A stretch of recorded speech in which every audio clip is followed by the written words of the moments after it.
আজই ডাউনলোড করুন আর এনজয় করুন আপনার পছন্দের শো। কেসটা তাহলে আপনি লড়ুন। আমি শুধু চাই ধ্রুব মিত্তির যেন কড়া সাজা পায়।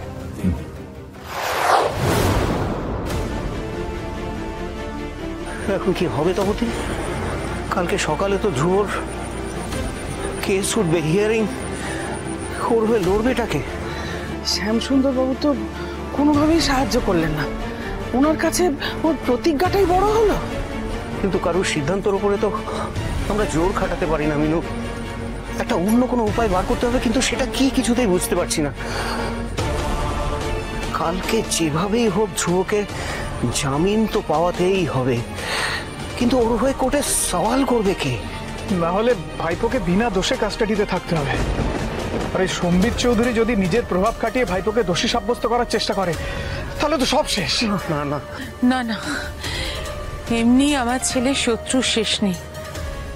তারা সবাই যদি একবার জানতে পারে তাহলে এই সুযোগটা কেউ হাতছাড়া করবে না। না, আমি আমার ছেলেকে কিছুতেই বিনা দোষে সাজা পেতে দেব না, কিছুতেই না।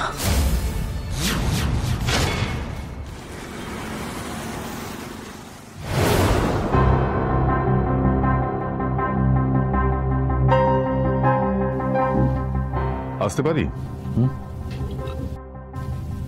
আপনি কে? মানে আপনাকে ঠিক চিনতে পারলাম না। আমি advocate Raghu Roy. Advocate Raghu Roy? Yes, আমি আপনার কথা শুনেছি। Please have a seat. আপনি বলুন কি আপনার জন্য করতে পারি আমি।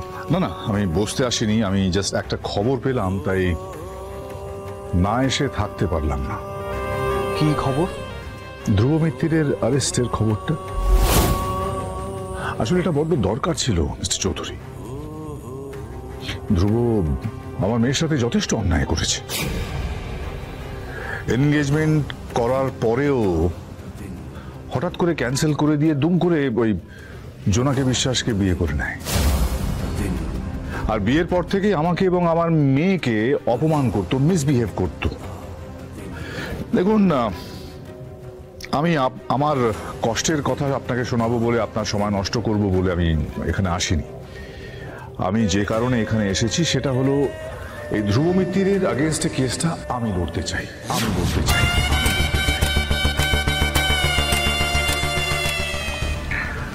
সরি অ্যাডভোকেট রায়। অ্যাকচুয়ালি আমার এক পরিচিত অ্যাডভোকেট আছেন, ওনাকে আমি অলরেডি অ্যাপয়েন্ট করে ফেলেছি, তাই কেসটা উনি লড়বেন। তার কি ধ্রুব মিত্রের ওপর এমন কোনো ক্ষোভ, অনেক দিনের জমা রাগ আছে মনে, যে সুযোগ খুঁজছে ধ্রুব মিত্তিরকে শায়েস্তা করতে? এই কেসটা কি তার কাছে এতটা ইম্পর্টেন্ট যে বিনা পারিশ্রমিকে সে কেসটা লড়বে? নাকি সে পণ করে কোর্টে ঢুকবে যে ধ্রুব মিত্তির বেল পাওয়া তো দুরস্থ, উল্টে যেন উচিত শিক্ষা পায়, চরম শিক্ষা পায়? আপনি আপনি প্লিজ শান্ত হন অ্যাডভোকেট রায়। প্লিজ প্লিজ বসুন, প্লিজ বসুন, প্লিজ বসুন, বসুন। নিন জল খান। Thank you.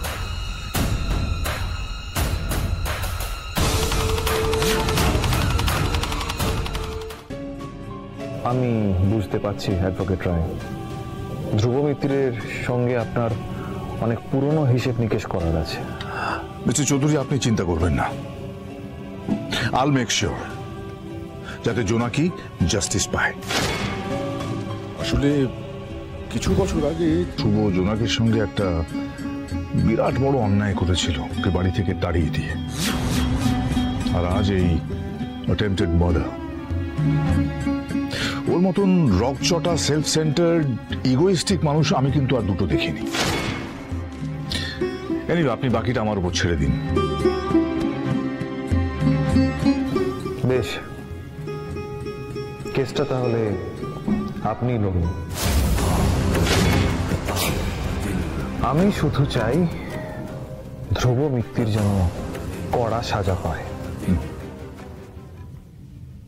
ধরে নিন সাজা হয়ে গেছে।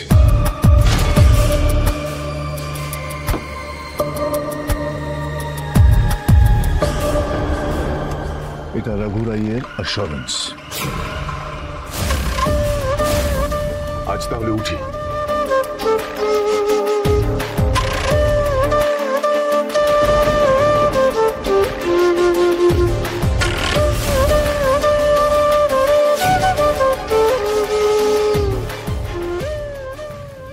কাল কোর্টে দেখা হচ্ছে ধ্রুব মিত্তির।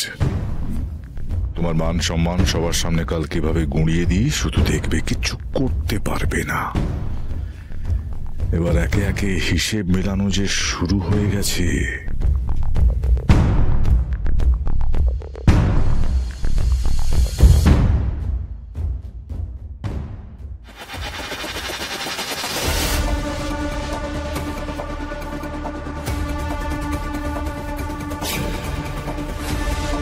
এ ভাইয়া ভাইয়া ভাই তুই টেনশন নিস না, সব ঠিক হয়ে যাবে। আমি তোকে বলছি সব ঠিক হয়ে যাবে, তুই একদম ভাবিস না কিছু।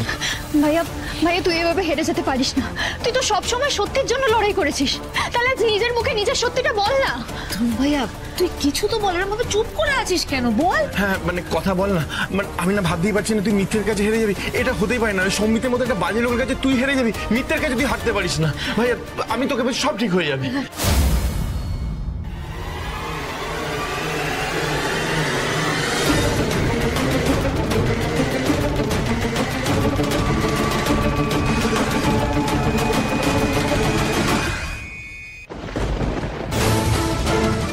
যদি পারিস না ভাইয়া ভাইয়া ভাইয়া। ভাইয়া দেখলি ভাইয়াকে কিরম একটা হয়ে গেছে, কোনো কথা বলছে না, কি করে সামলাবো বলতো? ভাইয়াকে একমাত্র জেম্মাই সামলাতে পারে, কিন্তু জেম্মা এখনো আসছে না কেন? জোনাকির কাছে হসপিটালেও তো নেই, তাহলে চিঠিয়া গেল কোথায়?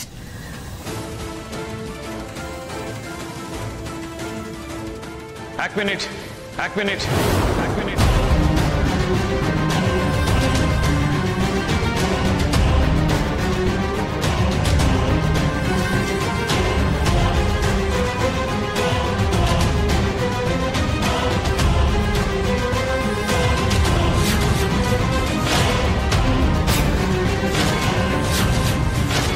আজ তো আপনি আর কালো কোট পরে এখানে সওয়াল জবাব করতে পারবেন না। কখনো ভেবেছিলেন কোর্টে এসে এভাবে অপরাধীর মতো দাঁড়াতে হবে?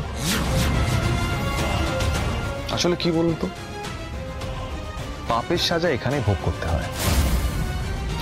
অ্যাডভোকেট, ওহো sorry, Accused Mr. Accused Mr.